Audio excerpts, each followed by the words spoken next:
Ladies and gentlemen, the President of the United States.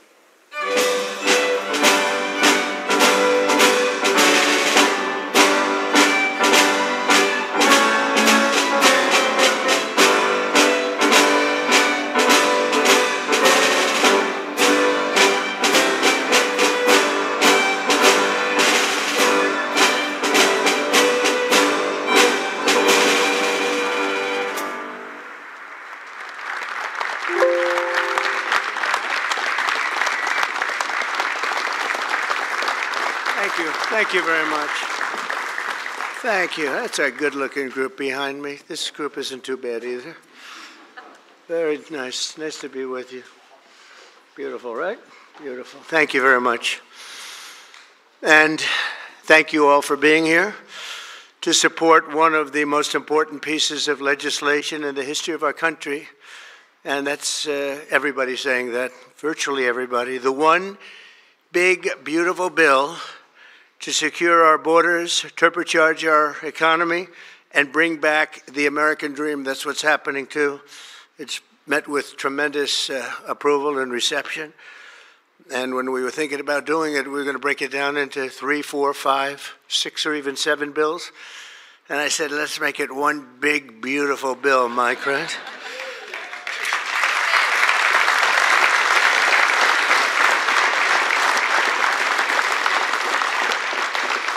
They actually said it would be very much harder to get this way, but it would be better. And the truth is, I think it worked out well because there's something for everybody, and I think in many ways much better. We're delighted to be joined by Secretaries Marco Rubio, Scott Bessent, Pete Hegseth, Doug Burgum, Doug Collins, Sean Duffy, Howard Lutnick, Linda McMahon, Brooke Rollins, Scott Turner, Chris Wright. Wow, that's a hell of a group. I think that's the biggest group of cabinet members. That's the biggest group of cabinet, and we're not finished yet because we have our great Attorney General Pam Bondi here. U.S.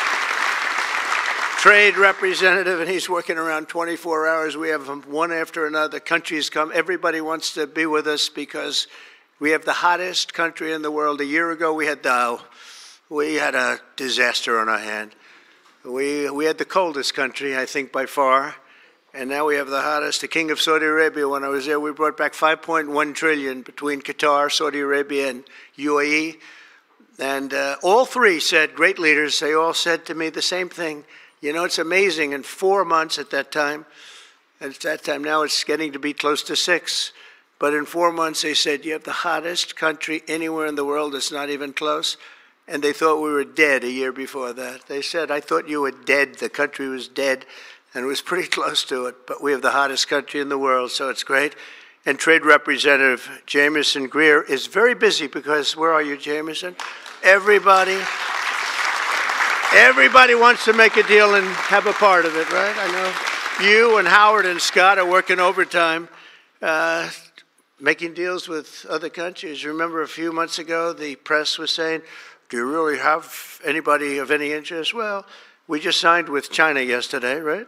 Just signed with China. We have everybody. We're not going to make deals with everybody. Some we're just going to send them a letter, say, thank you very much. You're going to pay 25, 35, 45%. That's the easy way to do it. And my people don't want to do it that way. They want to do some of it, but they want to make more deals than I would do. But we're having some great deals. We have one coming up, maybe with India, very big one, where we're going to open up India. In the China deal, we're starting to open up China, things that never really could have happened. And the relationship with every country has been very good. And we also have OMB Director, who's very busy also, Russ Vogt. Thank you. Thank you, Russ.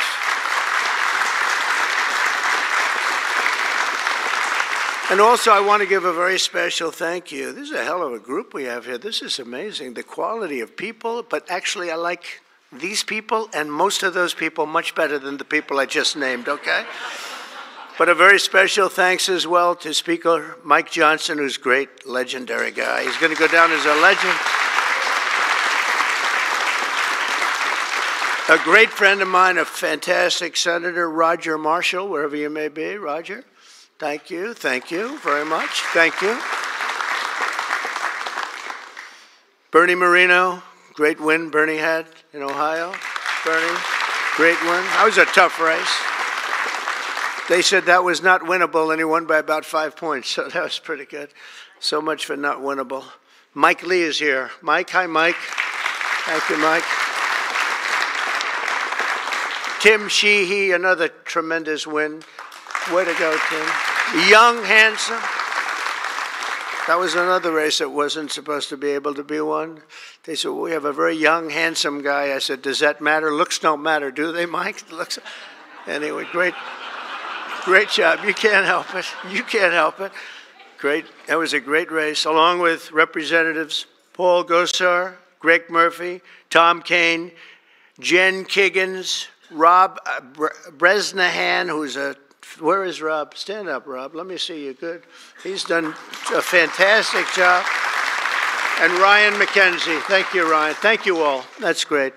It's a big group of people. We're here this afternoon to share the stories of an incredible group of patriots from across the nation whose future we are defending with the one big, beautiful bill. This is the ultimate codification of our agenda to, very simply, a phrase that's been used pretty well by me over the last 10 years, but maybe even before that, make America great again. Very simple, make America great again. When Joe Biden used to get up and say, we will stop this horrible MAGA, we're going to stop MAGA, we're going to fight it, we're going to, I said, Joe, loosen up. It's called Make America Great Again. It's okay. Remember that he got up so angry. He was so angry. He said, make America great again. But we'll deliver a record tax cut, a record spending cut, a record investment in border security. We've done so well on the border. You know, last month we had 0 people that crossed the border. 0.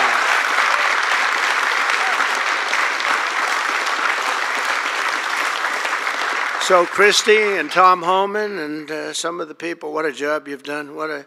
But, you know, people forget about that. They don't care. The border's been fixed. I wanted to talk about the border 2 days ago at a big group. Sir, they don't want to hear about the border. Why? It's fixed. You know, it's the second time it happened to me. In 2016, I won on the border. I fixed it in about 3 months. It was beautiful. And they wouldn't let me talk about the border. Sir, nobody wants to hear about the border. But we're going to talk about it anyway. Right, Tom Homan? We're talking about it anyway.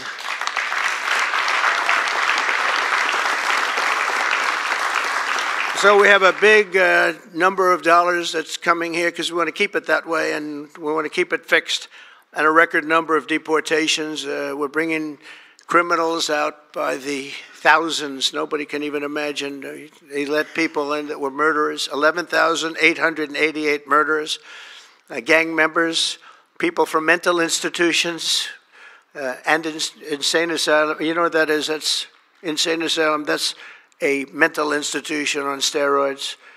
During the campaign, I talk about the late, great Hannibal Lecter. Do you know who that is, Hannibal Lecter? Silence of the Lambs. I'd talk about it and the fake news would go crazy. Why does he keep mentioning? Well, because we won in a landslide. That's why they don't want to have Hannibal in our midst.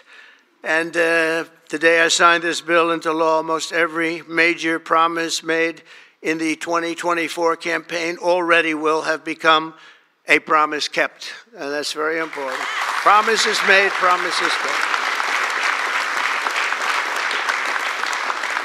And according to the Council of Economic Advisors, these reforms will protect or create more than 7 million jobs, add 3.1% to economic growth, reduce taxes for the typical American by nearly 15%, and increase take-home pay for the normal family of 4 by at least $13,000, and that takes place immediately. That's not bad, right? Look, I'm looking at that guy back there, right? That's pretty good. And if we had a person over at the Fed that would lower interest rates a little bit, that would be helpful too. It's hard to believe. This is on top of, you know, we have to fight this guy. He's not doing the job. Each point that he keeps it up is the equivalent of $300 billion. $300 billion. So if he loaded 2, it would save $600 billion. We have to work hard with cuts on that, right? That's a lot of cutting. And this guy could do it so easily. We don't have inflation. well, we might have inflation. Yeah, and if you do, you raise the rate a little bit. That's okay. But we're going out because Biden gave us a lot of short-term debt. And in giving us short-term debt, he did us no favor. So I think what we'll do is we'll probably just extend the short-term debt and then go out, because I don't want to tie it up for 10 or 15 years at a high rate. But every point is it's really more, is 300 billion. So if we got it down to 1%, we're talking about almost $1 trillion in saving just with the stroke of a pen.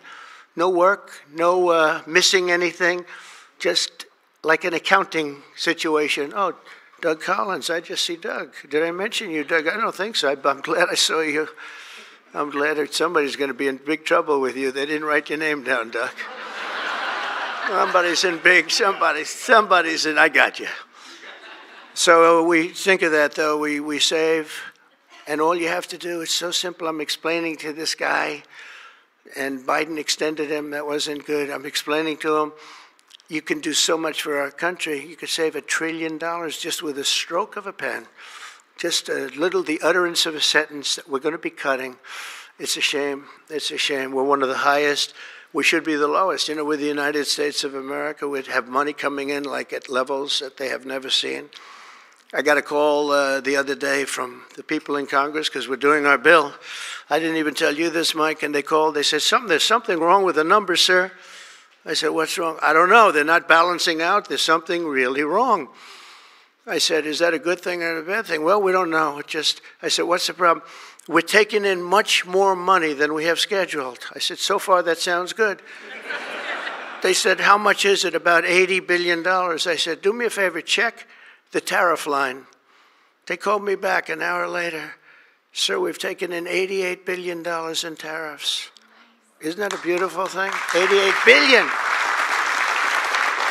I thought I'd tell these little stories. Go off script and tell these little stories, Scott, right? Because it does make it a little more interesting. Although my speechwriters have just gotten every award in the book. Vince, where are you, Vince? Good. Where are we? Where's Ross? He's gotten all these awards, and I'm going off the record all the time. Where is he? He didn't show up to the speech. He wrote the speech. He didn't show. Well, that means he has confidence in me. According to the Council of Economic Advisors, these reforms will protect or create more than 7 million jobs, add 3.1% to economic growth, reduce taxes for the typical American by nearly 15%, and increase take-home pay for a normal family by an incredible $13,000. All of these things are happening. And by the way, there's no inflation. All of the numbers I gave you, all of the money that's coming in, and maybe more importantly than the billions of dollars we're taking in with tariffs, is the fact that we've got hundreds of plants going up all over the United States that never would have been here. I was with Howard and Scott and Texas Instruments the other day, and the head of Texas Instruments, they're going to spend $60 billion in the United States. And he said, sir, please don't do it to me. And I looked at him, I knew exactly what he meant. He said, you mean tariffs, right? He said, that's right. If you ever get rid of those tariffs, you've cost me a fortune. They're all coming in because they don't want to pay the tariffs, and they're coming in at levels. And it only works for the United States because it doesn't work for other countries, but it works for us. We have a record investment. We have records and everything. And when these places open up, that's bigger than the $15 trillion that I'm talking about. You know, you don't see it right away. But bigger is the fact that they're all coming in, they're building their factories, the AI factories and the auto plants. We have auto plants, they're closing up in other countries. I don't want to specifically name the countries, but you know who they are. And they're coming into the U.S. and they're opening up and building like nobody's ever seen anything like it. I don't call it a miracle. I call it, this should have been done 40 years ago. We would have never lost our auto. We lost 50% of our auto industry to China, Mexico, Canada, and various other countries. Should have never happened if you had a president that said, we're going to charge you tariffs. You're not going to build next to us. Send it in and take away our jobs. If you would have said 25, 50, or 100% tariff, not one company would have left. But they weren't business people. They were politicians, not very good ones, and some good ones, but some really not good at anything, to be honest with you. We're going to stop the largest tax hike, and we're going to do that in history. This would be, if the bill doesn't pass, there'll be a 68% tax increase. Think of that, 68%. which would be the largest in history by about 40 points. And we'll make the Trump tax cuts permanent, expand the child tax credit, and we will deliver no tax on tips, no tax on overtime, and no tax on Social Security for our great seniors.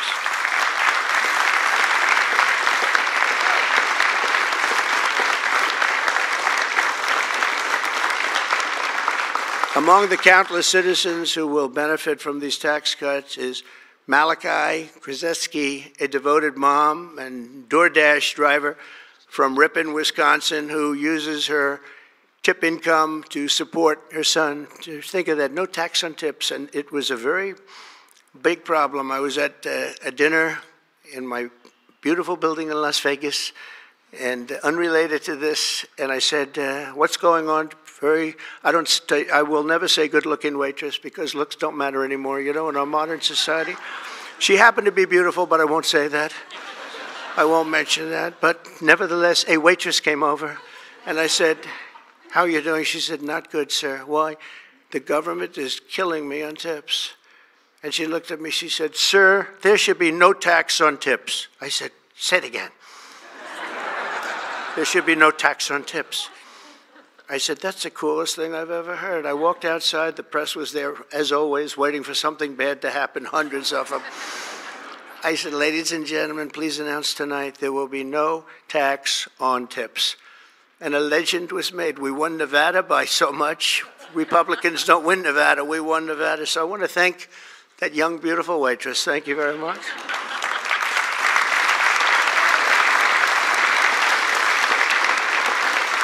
But with no tax on tips and other cuts, this bill will save Malachi thousands of dollars per year, enabling her to achieve her goal of visiting every U.S. state with her son. She wants to visit every state by the time he's 18 years old. So, Malachi, it sounds to me like you're off to a fantastic start. And where are you, Malachi? Where are you? Congratulations. Great. That's good. Thank you. Also with us today is Luke Wilson, a 23-year-old electrical lineman. He loves being an electrician, but in this case, the lineman. And these are guys that take big risk, and it's hard stuff. But if you know what you're doing, it's fine. He's from Harmony, Pennsylvania, as well as Dee Sova, a truck driver from Springfield, Missouri, where, by the way, our beautiful planes landed, our B-2s. They landed after 36 hours of flying. Great going, Pete.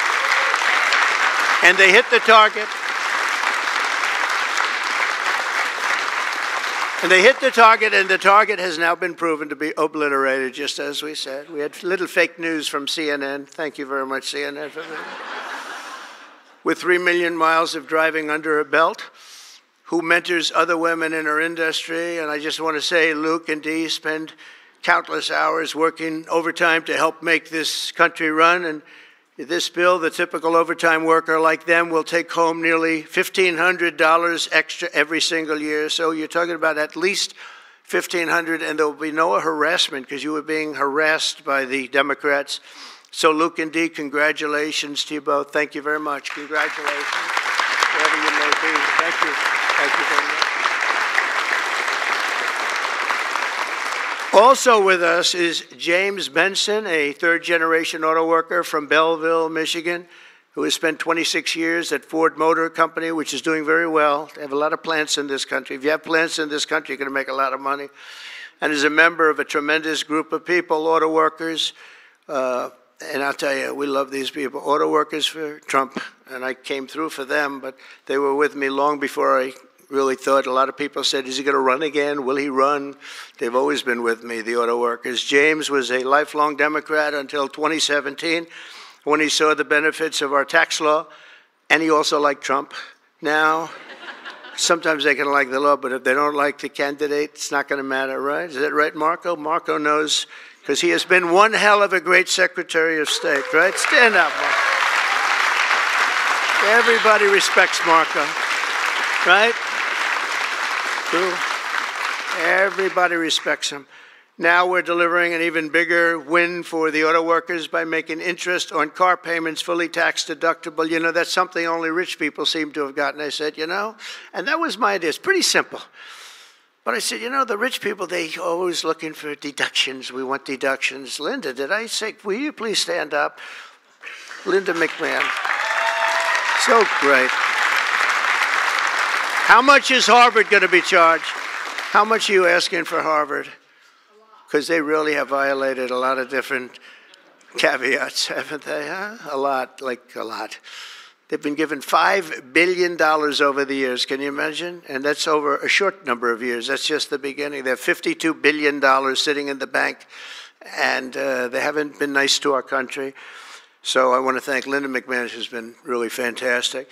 But I said, on interest, I said, why couldn't we, if a car is made in the United States only, because otherwise we don't care if it's made someplace else, give the people that buy the car a deduction on the interest that they're paying to buy the car. And people said, what a great idea. It's so simple. It's like the paperclip. Somebody came up with the idea of a paperclip many years ago, 1817, and he became a very rich person. And everybody looked at it and said, why the hell didn't I think of that? But it's like the paperclip, but only if the car is made in America. Remember that, James. We're going to keep those Michigan auto factories roaring. And as you know, we won Michigan by a lot, Susie, right? We won Michigan by a big margin, and something that typically is not easy, but I think we've won it. I actually think we've won it 3 times in a row. So it's been a great state, but a big factor with the auto workers. They went with us very big, and I love them. The One Big Beautiful Bill will also be an incredible victory for American farmers, another group that we did great with, especially family farmers like James Cullifer of Virginia Beach. Our bill will provide 100% expensing, so they can buy a new farm equipment. And by the way, the expensing is good for everybody, not just farmers. And it'll virtually eliminate the so-called estate tax or the death tax. So you have a farm, you leave it to your children. If you like the children, you leave it. If you don't worry about the details. No, some people don't want to leave them. They don't like their kids, you know? Anybody in here not liking their children, farmers? But if you like your kids, you want to leave it. And a lot of times what was happening before I got there, because I put this in the first tax bill, as you know, but people would die, they'd leave their farm. There was no cash, but there was value to the farm, sometimes good value. It's called real estate rich and cash poor.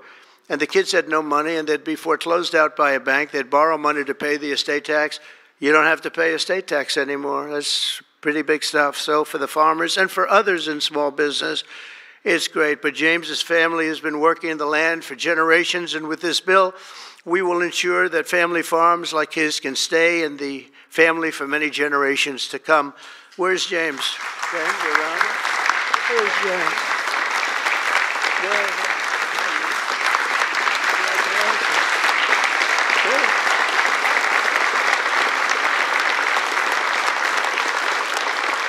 That's great. And you know what I mean, James, right? People pass away, they love their kids or whoever they're leaving, but they love their kids especially. And you won't have the family farmer anymore the long time because they were losing them to the banks, and they were losing them at record numbers. It's not going to happen anymore. There's no tax. We're also going to empower American parents by expanding opportunity scholarships to provide school choice. School choice is a big deal.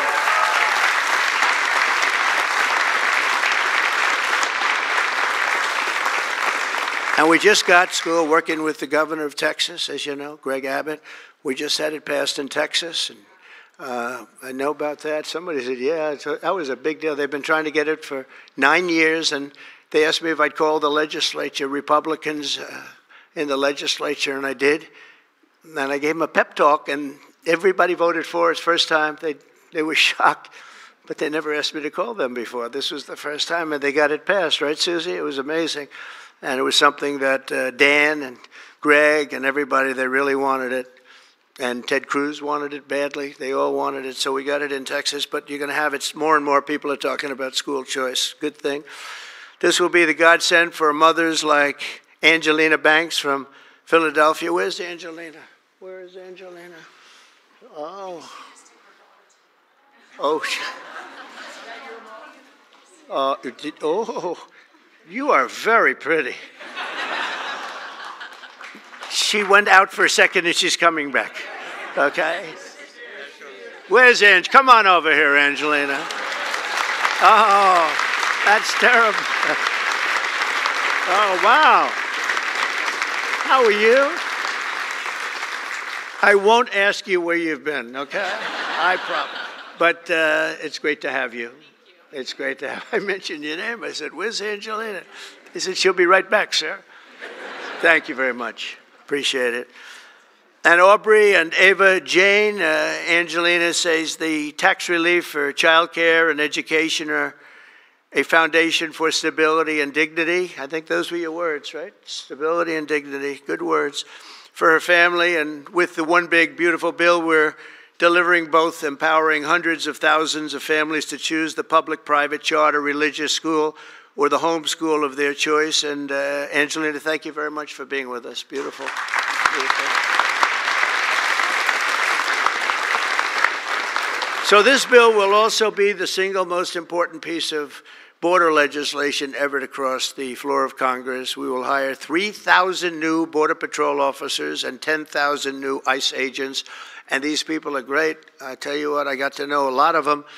And we have tremendous representation. They've been for me from day one. In fact, I shouldn't say this, but they endorsed me when I first ran, almost at the beginning. And they weren't sure if they were allowed to endorse me. And they said, "We don't care, we're endorsing you." But they were great, and they've been my friends ever since. But think of that. So we're going to hire 3,000 new Border Patrol officers, 10,000 new ICE agents. And, you know, these ICE guys, they go into war zones, and they're tough, and they love our country. And if you're not going to be tough, you're not going to do well. But they are tough, and they'll break into a pack, and they call them a pack. Some of these packs come out of the jails of Venezuela. They come from places that you don't want to know about. They're gang members that have been all sent in here through Biden's open door stupid policy. The dumbest policy, I think, well, we have a lot of dumb policies, but the worst, I think, is open borders, where anybody comes into our country totally unvetted, totally unchecked. And they're drug dealers, and they're people that we don't want them. And they're murderers, you know, they're murderers. I told you, over 11,000 murderers. They're in here. 50% of those, by the way, murdered more than one person. And they came in, no check-in, no anything. It's so sad. What that man has done to this country, we should never forget it, okay? We should never, ever forget it. With that whole group of people, I don't even think it was him. He didn't believe in open borders. He didn't believe in men playing in women's sports or transgender for everybody. But what that group of people has done to this country will never, ever, I don't think we can ever allow history to forget it. What they've done to us is so sad. We're going to fully fund the final sections of Border Wall, impose a new remittance tax on money sent back to foreign countries, and dramatically increase deportations to a bare minimum of 1 million illegal aliens per year. And what we're doing is we're really going after the criminal aliens, of which we have plenty to work with. People say, well, that's a lot, isn't it? Well, remember, these countries are very smart. They're headed up by people I know. In almost all cases, they're very smart people, and they're people of great common sense. They're not sending their good people out. They're sending the bad people out, and they put them into caravans. I think I came up with that name, but somebody did. It's a great name, a caravan. Thousands, and sometimes as many as 30,000 people walking right into our country. Again, last month we had none. Think of that. It's almost, people say it's almost impossible. But they come in, and at a minimum, they're not people that work very hard. They're people that are on welfare. They don't want them. They don't want them. They give them to us. It's incredible what's happened, and it's so sad to see. It's so sad. It could make you just sick to your stomach when you think about it. I was going to say it could make you cry, but I like to pretend I never cry. I don't want to be a crier, but it makes you sick to think of what they did. What they did to us is just sick. And guys, if we didn't have a Tom Homan, and if we didn't have some of the guys that we have working so hard and dangerously, the country wouldn't stand a chance. But we're getting them out, not as fast as they came in, because they came in and you'd see hundreds of thousands pour into our country in a day. But we're getting them out. And here today is Angel Dad Joe Abraham, the Angel Moms and Angel Dads. These are incredible people. They lost their precious 20-year-old daughter, Katie, in a hit and run after she was struck by an illegal alien from Guatemala. Katie was stopped at a traffic light, rear-ended, full force, going 60, 70 miles an hour right into the back of her car while she stopped. And She died immediately. And her killer, I think you could really say, the killer fled the scene. And Joe, we will end this invasion once and for all, and we're always going to remember the memory of Katie, that beautiful, beautiful 20-year-old daughter of yours. Where's Joe? Is she around here? Joe? Come here, Joe. Come here.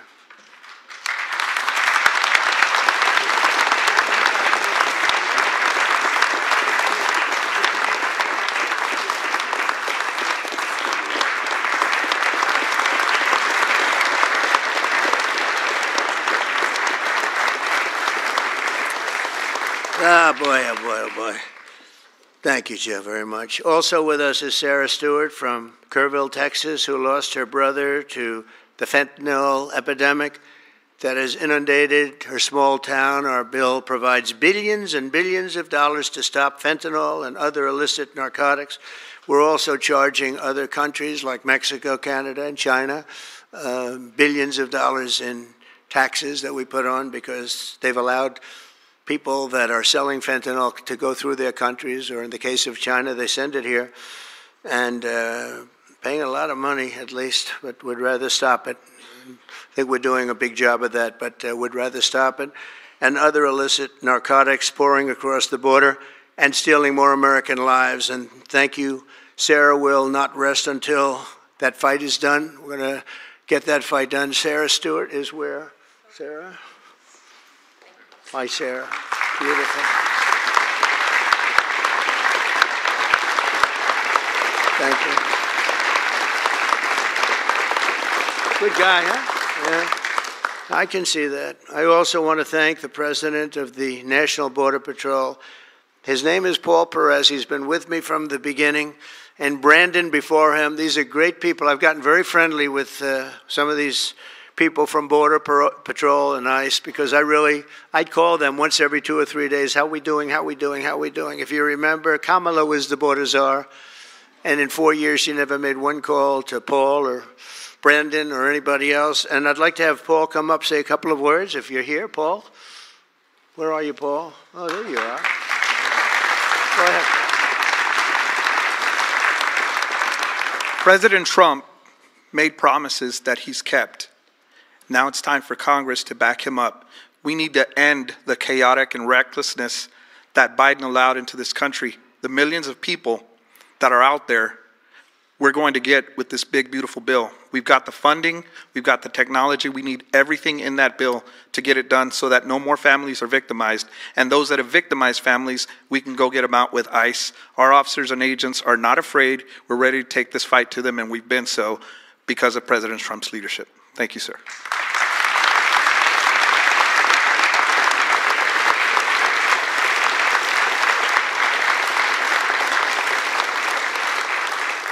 He's been a great friend of the country. He really has, and he's worked with Tom Homan and Christie and all the people that work so hard. They have been incredible. And, you know, I wasn't going to do this, but I see Tom Homan is sitting there, and, you know, I have to call him up. Look at that. I don't call up the Speaker of the House. I don't call up Marco or Peter or anyone.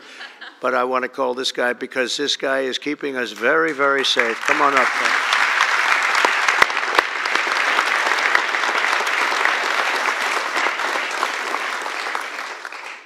Well, look, I think this issue of the big, beautiful bill should be nonpartisan.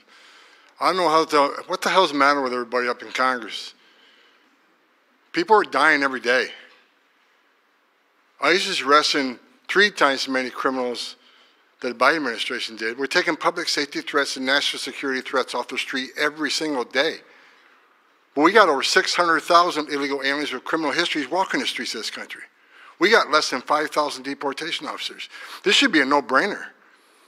The more resources we get, if we get this bill passed, we got more agents on the road. We buy more beds, we get more transportation flights. More agents means more bad guys arrested, taken off the streets of this country every single day. Every day we arrest a public safety threat or national security threat, this makes this country much safer. Who the hell would be against that? And I get irritated, I get pissed off because I'm sick of meeting angel moms and dads. You want to talk about family separation? They buried their children. So I've done this since 1984. I've worked for 6 different presidents. No one has had the success of the Trump administration. We got the most secure border in the history of this nation today.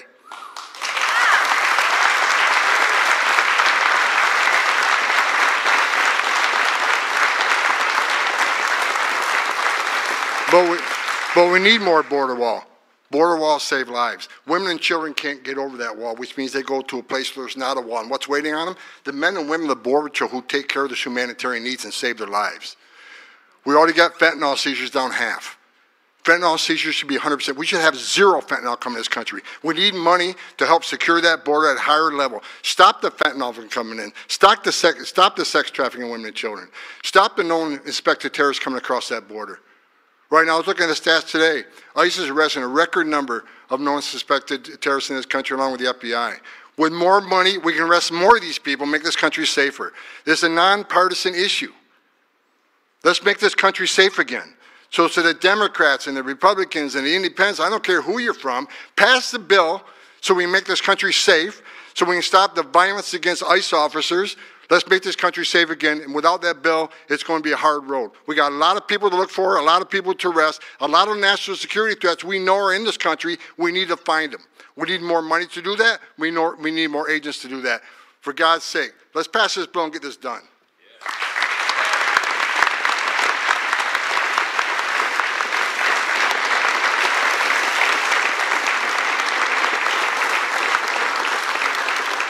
He got so angry he didn't even shake my hand or look at me. Just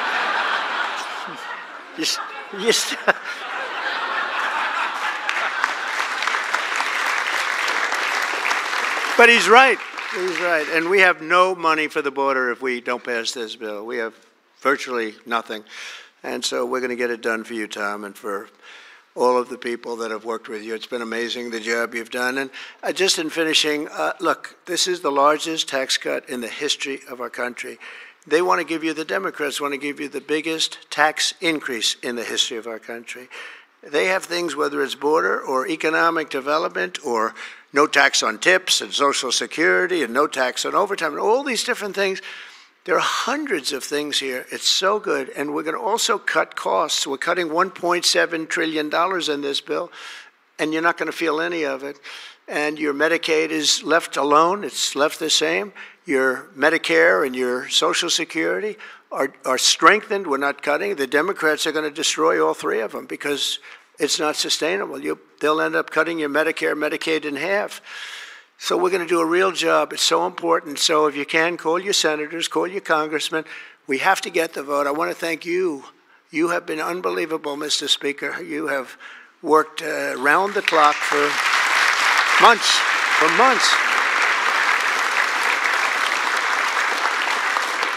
And, you know, I shouldn't say this, but we don't want to have grandstanders where one or two people raise their vote. We vote no.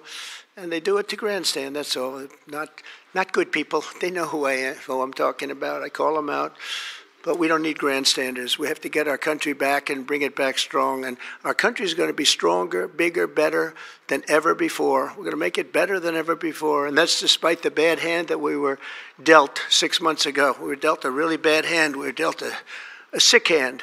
It's unbelievable. You know, when I came back yesterday, as you know, I made a big trip to a place where we had 28 countries represented, and we did something that's never been done. They've raised the number of money, the amount of money that they spend to $1 trillion a year, and that's for world safety. But they all asked me the same question. They said, how could you have allowed this to happen to your country? I said, I didn't do it. But they said, how could you allow people to pour in? They don't understand it. They all have borders.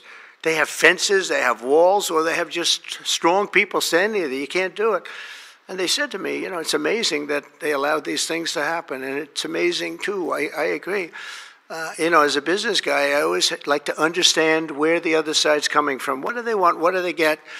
And, you know, you can make good deals based on understanding the other side. I never understood the other side in this case. Why would they allow people to pour into our country unchecked? You know, I can see people wanting people to come in, and you let them come in. You have a vetting process. You let good people. We're letting a lot of good people in, but they're coming in legally. But why would you allow people to come in that you can look at them and say, big trouble, big trouble? Why would you do it? It's nobody understands. And A lot of people say voting, but, you know, we've got to strengthen up our elections because the voting is crooked as hell. Got to strengthen it up. But it's not that. It's either they're stupid and they're not stupid, or they hate our country. But we love our country, and we're going to stop this madness, and we're going to get this bill approved. And all of the things that I've been talking about now for 2 years on the campaign trail, and we won, remember, we won every single swing state. We won by millions of votes. We won everything. We won every, it was a landslide. We won something that nobody talks about, districts.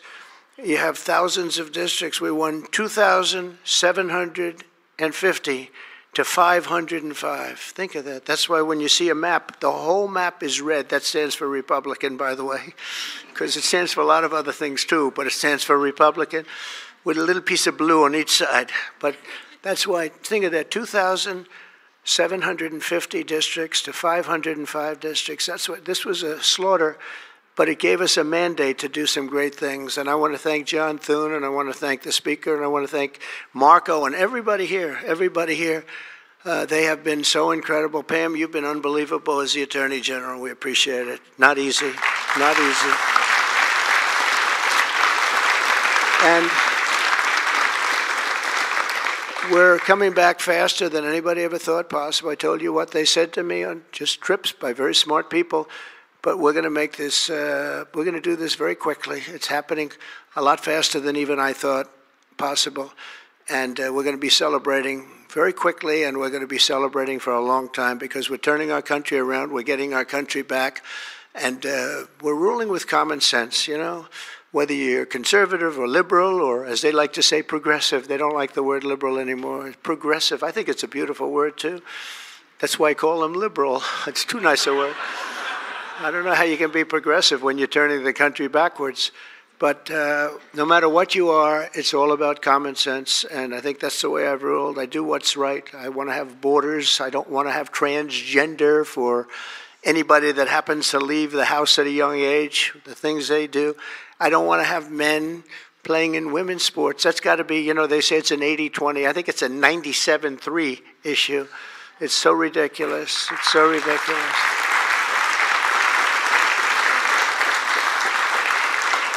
There was a long-distance race the other day, or at least reasonably recently, and they had a top man and they had top woman, but it was a woman's race, and the man entered. He happened to be transitioned. Isn't that lovely? And he entered the race, and he beat the champion woman by 5 hours and 14 seconds. 5 hours, that's a lot. Think of it, you're waiting 5 hours for your beautiful daughter to come in. Come on, baby, let's go. You can do it. He won by 5 hours and 14 seconds. It is crazy, and it's so demeaning, and they don't want to change. I see it the other day. Guys like Schumer, our great Palestinian senator, this guy, no, he's changed. He used to like Jewish people. Now he's totally against Jewish people. It's the most incredible transformation I think I've ever seen. But who would allow this to happen? In other sports, the same thing. Try the weightlifting numbers someday. You want to see some big differences. In a million years, the women will never catch these numbers. It's not going to happen. And it's very demeaning to women, and I don't like it when it's demeaning to women. So we're turning the country around fast. We love you all. Thank you very much, and good luck. Thank you.